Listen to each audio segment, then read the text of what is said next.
Hola, ¿qué tal? ¿Cómo estás? Soy Carlos Vitéz y te doy la bienvenida a un nuevo episodio de Bitácora Mental. En casa somos de cenar temprano, tengo que decir, y después normalmente vemos un par de episodios de alguna serie. Pero dependiendo de la duración de cada uno, a veces terminamos, un poco antes, ¿no? De esa hora que nos fijamos como límite para desconectar e irnos a la cama, y preferimos no empezar otro episodio porque sabemos que uno termina enganchándose y saltándose sus propias reglas con todo esto de los horarios, que sobre todo en la semana laboral hay que marcarse un poquito, ¿verdad? Por tanto, solemos rellenar esos minutos viendo algún otro contenido de esos que se pueden consumir de a ratos, en partes y sobre todo sin perder el hilo, ¿no? Así que anoche, como tantas otras veces, luego de casi 2 horas de la serie que estamos viendo ahora mismo, nos quedaban algunos minutos libres, y decidí darle una mirada a Twitter mientras mi mujer, que en casa es la dueña del televisor y el mando, hay que decir, se puso a ver uno de esos programas que suele mirar, ¿verdad?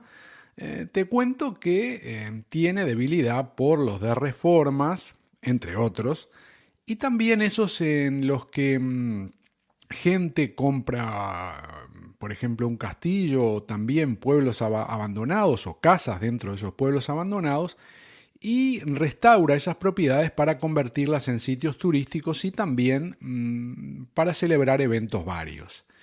Así que con un ojo en la red del pajarito y otro de a ratos viendo qué ocurría en su programa, en un castillo creo que era, estaban preparando lo que iba a ser una boda, ¿no? Iban a celebrar una boda.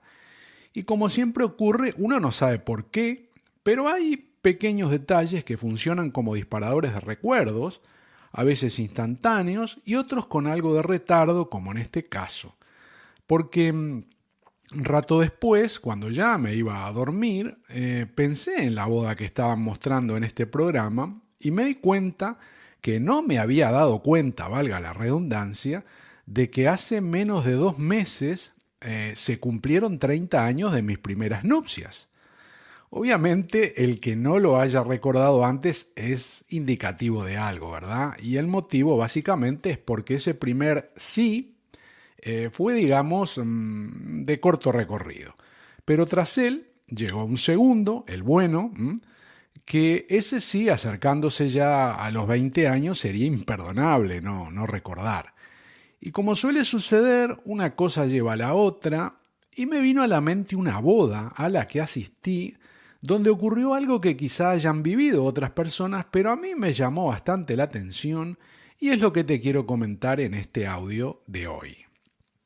En el primer lustro de los 90 fue la época en la que tanto a nivel familiar como de amistades tuve más casamientos, que es como se le decía por allá coloquialmente a ese acontecimiento, que cuando te lo informaban formalmente como invitación a empresa decía enlace.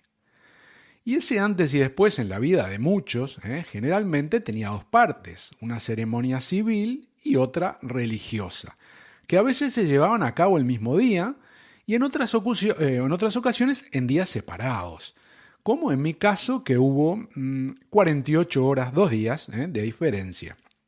Un jueves, me acuerdo que fue el casamiento por civil, el reconocido jurídicamente por el Estado, y el sábado la ceremonia religiosa. Sinceramente, no sé si habrá cambiado algo a todo este respecto en los últimos años, pero había un par de cosas que convenía tener en cuenta, ¿no? Reservar todo un año antes porque había mucha demanda y evitar cualquier celebración en los últimos meses del año porque lo más seguro es que te encontraras, casi por tradición, con la huelga de los juzgados que pedían mejoras salariales. Y es que en enero se producían generalmente aumento de las tarifas públicas, que incluyendo aspectos sensibles como combustibles, te recuerdo que por allá hay monopolio, energías varias y demás. Obviamente esto era desencadenante a nivel privado de toda una serie de modificaciones y ajustes, aumentos le hace, que afectaban significativamente al bolsillo de toda la población, ¿no? Por tanto, si tu casamiento quedaba dentro de la huelga indefinida, quedabas atrapado ahí, igual ya no era solo conseguir nueva fecha para el matrimonio civil, porque probablemente el efecto dominó se había llevado por delante todo lo que habías contratado minuciosamente. Así que a combinar nuevo día para la ceremonia religiosa, ponerse en la lista de espera con lo del salón de fiestas, cambiar pasajes probablemente de viajes, informar permanentemente a todos los invitados, bueno, y demás cuestiones que suelen estar ligadas, ¿verdad?, a todas estas cosas. Por lo que no se necesita explicar mucho para entender que el riesgo de no poder llevar a cabo lo que tenías previsto en el momento planeado es un grandísimo dolor de cabeza y también, hay que decirlo, un perjuicio económico, ¿no? Por eso, en mis primeras nupcias, hice los deberes, como se dice, y todo salió según lo programado. Bueno, la parte logística, porque la otra ya conté que no acabó bien. Pero mi segunda visita al registro civil en lo referente a contraer matrimonio ocurrió justamente lo contrario. Resulta que la fecha venía condicionada por la mudanza que íbamos a hacer a España, que no queríamos dilatar más, ¿no? Con lo que no se pudo esperar el momento ideal. Y ocurrió lo que ya sabíamos. Me refiero a que, aún habiendo comenzado los trámites con la antelación necesaria para contraer matrimonio, cuando hubiera fecha, que más o menos iba a caer por noviembre, igual padecimos la huelga de los registros y nos atrasó todo más o menos un mes. Aunque, bueno, por suerte, ese año no fue uno de los peores en cuanto a reivindicaciones, así que en diciembre ese año pudimos dar el paso. Y recién comentaba lo del momento ideal, que no se refiere ni más ni menos que a una época del año en la que todo es más fácil, por decirlo de alguna manera, ¿verdad? Comenzando por un tema que hay que tener en cuenta, que es el clima, porque en Montevideo es muy variable. Y te pueden hacer las 4 estaciones en el mismo día y en pocas horas, ¿no? Si le sumamos a eso que vientos y lluvias son habituales, resulta importante buscar en el calendario fechas de cierta calma, ¿no? Y eso nos lleva ¿a dónde? A marzo, al mes de marzo. En el hemisferio sur, las estaciones, como todo el mundo sabe o se imagina, son las opuestas a las que tenemos en España. Por tanto, el verano comienza en diciembre, fines de diciembre, y el otoño toma su relevo en marzo, mes en el que comienza la actividad fuerte, porque ya incluso antes de Navidad, con la llegada del calor, mucha gente se va tomando las vacaciones. ¿Y qué va pasando? Bueno, que se van produciendo los sucesivos relevos, ¿verdad? Hasta fines de febrero y principios de marzo, cuando ya la cercanía del comienzo del año lectivo hace que se produzca ese gran regreso, ¿no? Porque ya sabemos lo que significa para un país que se ponga en funcionamiento la enseñanza en todas sus ramas, a todo su nivel. Por tanto, la sociedad ahí comienza a funcionar, digamos, a velocidad crucero, ¿no? Marzo en Uruguay era, y supongo seguirá siendo, el mes en el que se celebraban más bodas. Por eso decía antes lo de tener todo reservado un año antes, máxime teniendo en cuenta de toda la vida que la ceremonia por iglesia y la fiesta posterior, en caso de haberla, claro, era siempre en horario nocturno, lo que reduce aún más esos cupos posibles para encajar la fecha que vos querés. No sé si habrá cambiado algo últimamente, pero lo de casarse con el sol brillando o hacer una fiesta de día era impensado, desde todo punto de vista. Y en las noches de marzo, lo bueno es que ya no hace calor fuerte, y eso te permite ir bien vestido, ¿me entendés cuando te digo esto? Sin sufrir más de la cuenta, ni por alta ni por baja temperatura tampoco. A la vez que los temporales y demás inclemencias climáticas extremas, últimamente sobre todo propias de esas otras estaciones del año, digamos que parecen en marzo tomarse unas pequeñas vacaciones, ¿no? Aunque a veces son solo ahí, cortitas e intermitentes, porque te puede llevar una sorpresa. Pero bueno, en resumen, que es un mes donde se consigue tener a la gente en la ciudad, con empresas y comercios funcionando para lo que se necesite y a la vez un clima apropiado para las actividades, sobre todo al aire libre, que puedan ser necesarias, ¿no? Por eso la mayoría elige marzo para esa noche tan importante y así lo hice yo mi primera vez. Pero en cuanto a la noche que te voy a relatar a continuación, bueno, sinceramente no recuerdo si fue en ese mes de 1995, pero es muy, muy probable que así haya sido.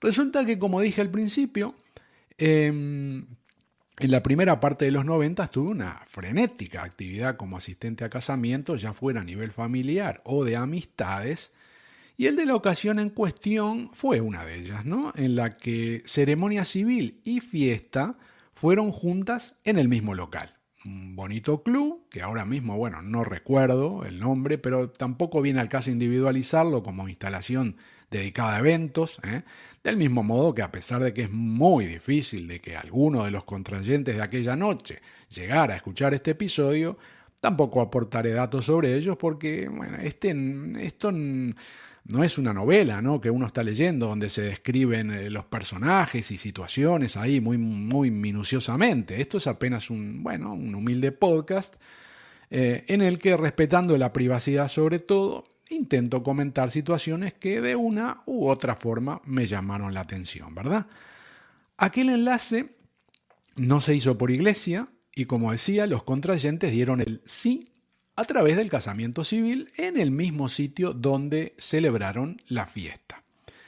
Obviamente fue de noche y hasta allí se desplazó una jueza del registro civil, una señora muy elegante, hay que decirlo, que tendría 50 y pico, quizás 60 años, y a la hora indicada, bueno, allí estábamos todos, testigos, invitados, el servicio para luego agasajarnos con el festín pertinente, fotógrafos, la gente encargada del vídeo, los de la discoteca, una banda de rock que iba a tocar en vivo, y bueno, seguramente me olvide de algo o alguien más, ¿no? Por cierto, hablando de olvidarse, antes que me olvide, cuando ibas a un casamiento, ¿no? Al menos mientras yo viví por allá, eso no implicaba tener que regalar dinero en efectivo, el tema este del sobre, ¿no? Todo lo pagaban los novios o las familias de estos. Los invitados se estilaba hacer algún regalo individual del tipo que fuera, según el bolsillo y la afinidad de cada uno con los contrayentes. Y también tenías la posibilidad de participar de regalos colectivos, por ejemplo, en una cuenta bancaria abierta a tales efectos. Pero lo normal, ¿no?, lo más normal era elegir una empresa por parte de los novios, ¿no?, en la que podías hacer una lista de las cosas que te interesaban recibir, sobre todo para que no te llegaran cosas repetidas, y donde los invitados podían comprar algo elegido por la pareja o poner un dinero para algo de mayor valor, ¿no? Recuerdo que en mi boda, por ejemplo, dentro de los regalos posibles que elegimos, incluimos un equipo de música, un Sony, espectacular, con unos baffles, con altavoces de varias vías, tenía tocadiscos, casetera, el compact disc, ecualizador digital por canales individuales, estaba espectacular, bueno, amplificador, en fin, varios módulos que se ponían uno encima del otro y al final pesaba más que un cristiano aquello, ¿no? Y eso lo conseguimos gracias a varias personas que fueron poniendo dinero para ese mismo artículo, ¿no? Pero también recibimos regalos individuales, interesantes algunos, ¿no? Como un cuadro, me acuerdo, firmado, que lo tuve en casa bastante tiempo, un cuadro firmado por un reconocido artista local y bueno, y también otras cosas, ¿no? Y como siempre, hay de todo en la vida, ¿no? En ocasiones ocurre que algún invitado engorda y bebe en la fiesta como si fuera su última cena, pero no ha optado por ninguna de las vías anteriores en cuanto a esa formalidad material de felicitar al futuro matrimonio. Con lo que, hablando claro, siempre hay alguno que se cuela, ¿no?, y se pasa una noche espectacular y totalmente gratis. Se cuela, digo, a pesar de que haya sido invitado. Digo. Quizá no es lo más adecuado decir secuela, pero bueno, vos me entendés.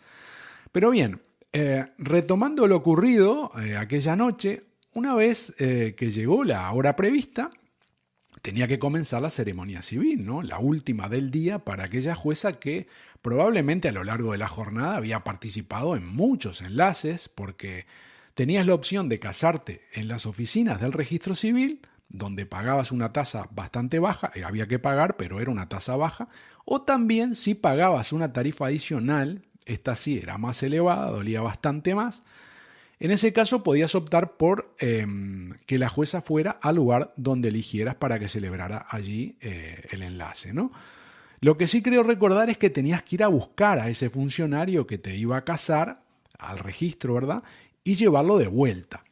Pero en mi caso, las 2 veces que contraje matrimonio lo hice en casa de mis padres. Y la primera no recuerdo, pero la segunda, en la década de los 2000, te estoy diciendo, yo mismo fui a buscar a la jueza, pero no, digamos, al registro civil. Fui directamente a su casa, porque vivía casualmente cerca de donde celebrábamos, íbamos a celebrar el enlace.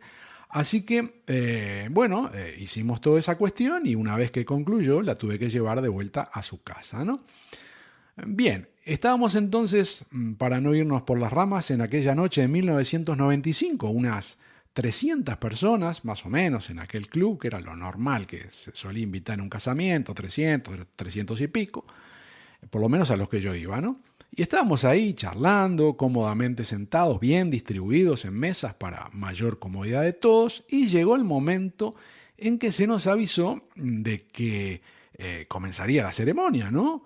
Los novios ocuparon su sitio, del mismo modo los testigos, familiares más directos, y así sucesivamente nos fuimos acercando a la mesa donde se desarrollaba el acto que presidiría aquella jueza. Como no podía ser de otra manera, una vez ubicados todos perfectamente, aquello iba siendo registrado a través de fotografías y vídeo, ¿verdad?, para inmortalizar todo aquel momento, ¿no? Y se fueron haciendo las comprobaciones pertinentes en todo sentido, incluso a nivel legal, me refiero a la comparecencia correcta de los testigos y los contrayentes con sus documentos, a ver, ¿quién es usted? Si está todo en orden. Poco después, estaba todo bien y había llegado el momento cúlmine, en el que aquella pareja se iban a transformar definitivamente en marido y mujer, ¿no? La señora jueza entonces comenzó con el procedimiento habitual en el que previo a la solicitud del consentimiento daba lectura a una serie de artículos, ¿no? Como se dice, por imperativo legal. Y esta es la parte en la que, bueno, seamos sinceros, salvo los más allegados que no tienen más remedio que poner atención o al menos caras de que están escuchando cada letra, el resto está en esa modalidad y anillo para cuánto.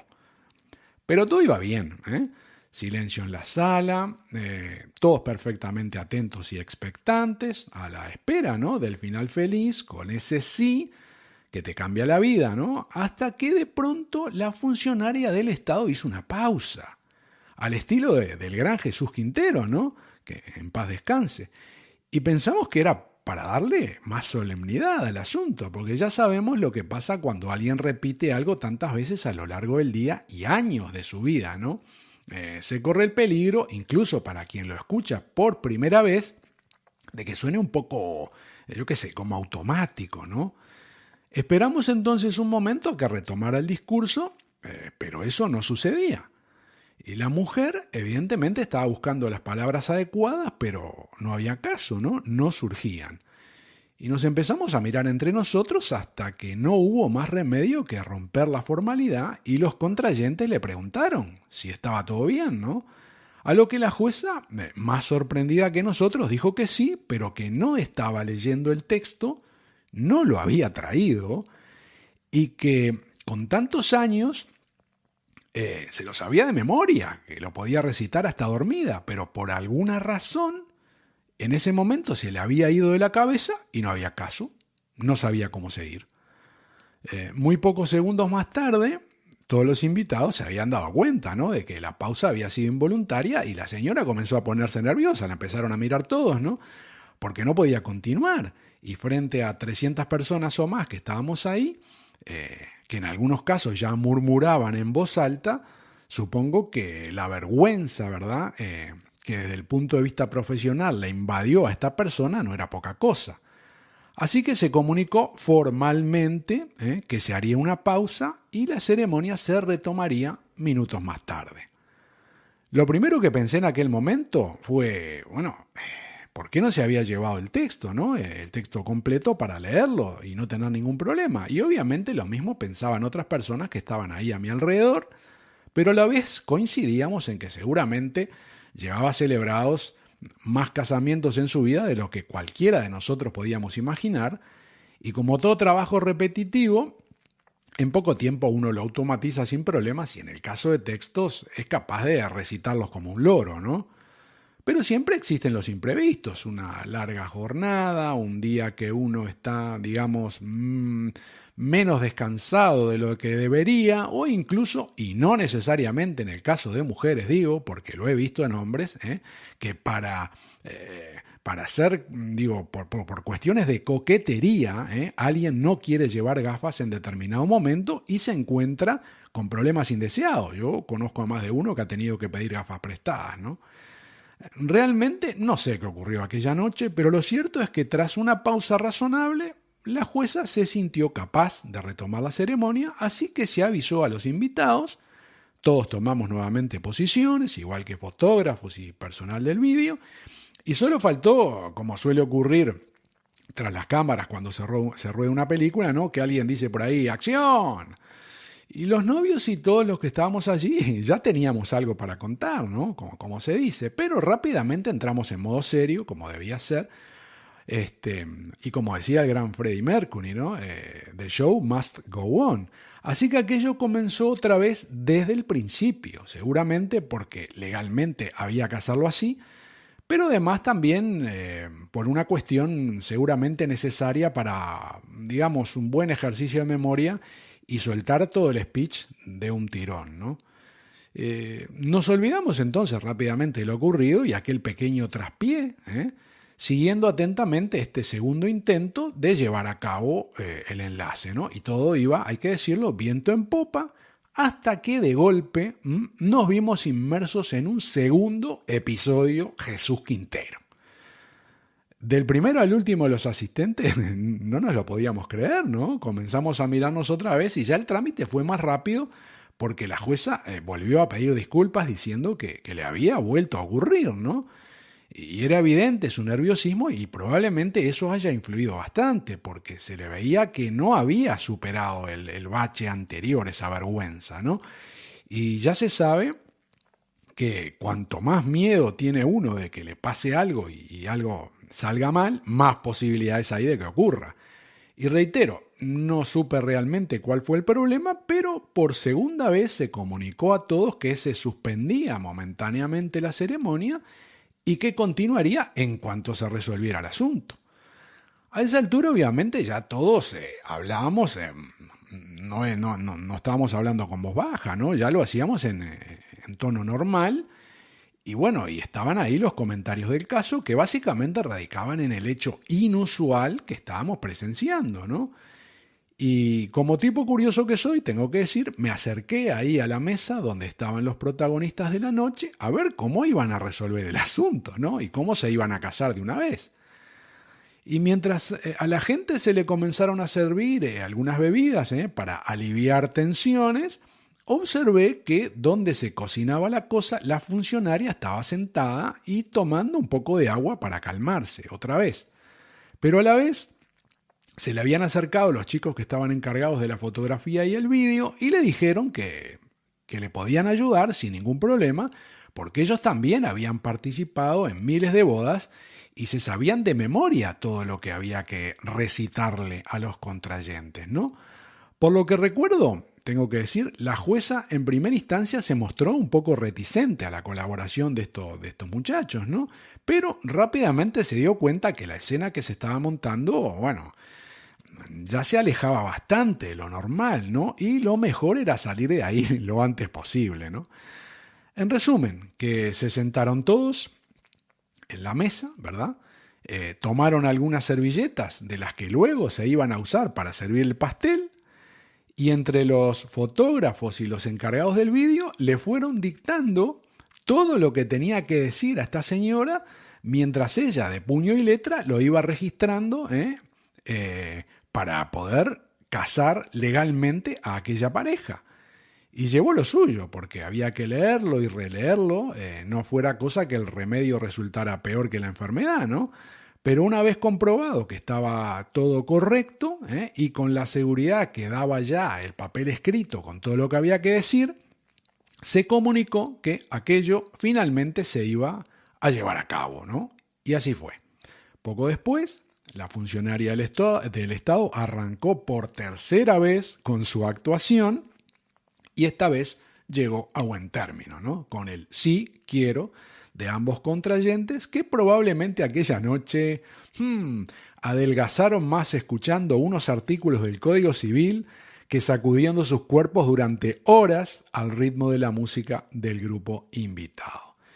Y en fin, eso fue lo que ocurrió, algo totalmente inesperado para todos los que estábamos allí y que después de tantos años sigo recordando por lo inusual, ¿no?